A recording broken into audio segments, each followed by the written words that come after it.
नमस्कार. मी आज घेऊन आलेली तुमच्यासाठी नवीन मोटिवेशनल स्टोरी, ज्यामध्ये एक चित्रकार असतो आणि तो चित्र काढून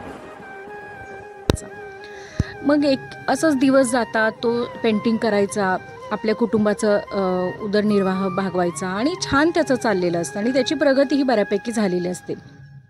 आता त्याला असं वाटू लागलेलं असतं की आपलं हे जे पेंटिंग आहे किंवा आपली ही जी कला आहे ती कला आपल्या मुलानेही शिकावी आणि त्यानं ही जी काही कला आहे ती जोपासावी पुढं. मग तो आपल्या मुलाशी बोलतो. मुलगाही तयार होतो आवडीनं, त्यालाही आवड असते चित्रकलेची आणि तोही पेंटिंग बनवायला शिकतो. आणि ज्यावेळी तो शिकतो आणि आता वेळ आलेली असते की त्यांनी पैसे कमवायची, आपल्या कलेपासून पैसे मिळवायचे. जेव्हा तो एक पेंटिंग काढतो आणि बाजारामध्ये जातो, त्यावेळी याचे जे वडील असतात ते एका पेंटिंगचे 500 रुपये कमवत असतात.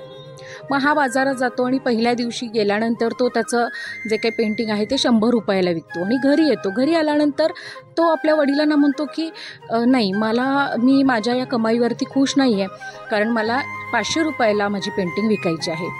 त्यावेळी तो चित्रकार म्हणतो की काळजी करू नकोस, काही गोष्टी असतील, तुला मार्केटिंग वगैरे जमलं नसेल ते मी तुला शिकवतो. तेही शिकवतो. दुसऱ्या दिवशी पुन्हा जातो. पुन्हा गेल्यानंतर त्याचं ते ड्रॉइंग जे असतं म्हणजे पेंटिंग असतं ते 200 रुपयाला विकतं. मुलगा येतो, म्हणतो की नाही पप्पा, तुम्ही काहीतरी चुकताय आणि मला ना तुम्ही काहीतरी सिक्रेट लपवताय माझ्यापासून आणि मला ते प्लीज सांगा. मग पुन्हा तो चित्रकार त्याचे करेक्शन सांगतो, त्याला मार्केटिंग शिकवतो आणि जा म्हणतो. बाजारात गेल्यानंतर आज 300 रुपयाला त्याची पेंटिंग विकते.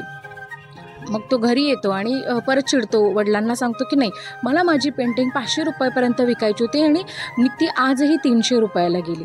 काहीतरी जे आहे, जे तुमच्याकडून मिस होतं आहे, जे सांगायला तुम्ही बहुतेक विसरलाय, आठवा. त्यावेळी तो मग त्याला परत काही करेक्शन सांगतो. मग हा चित्र काढतो आणि ते चित्र नेऊन बाजारामध्ये विकतो आणि आज तो खूप खुश असतो, कारण ती पेंटिंग 700 रुपयाला विकलेली असते.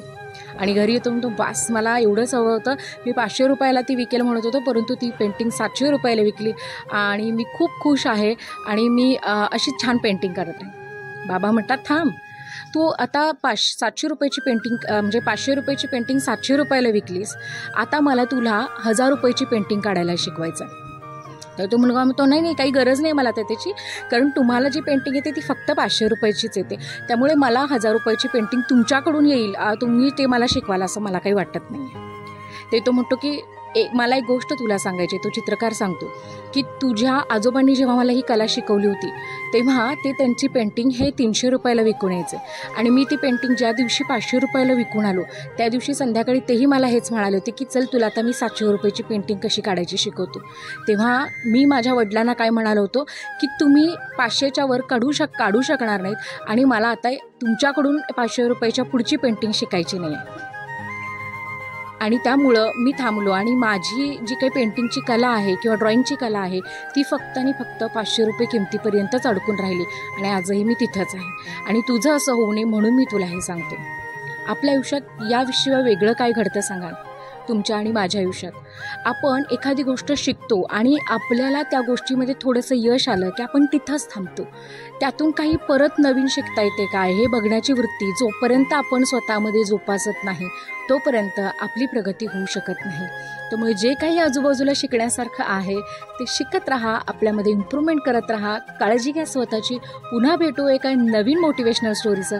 तोपर्यंत धन्यवाद.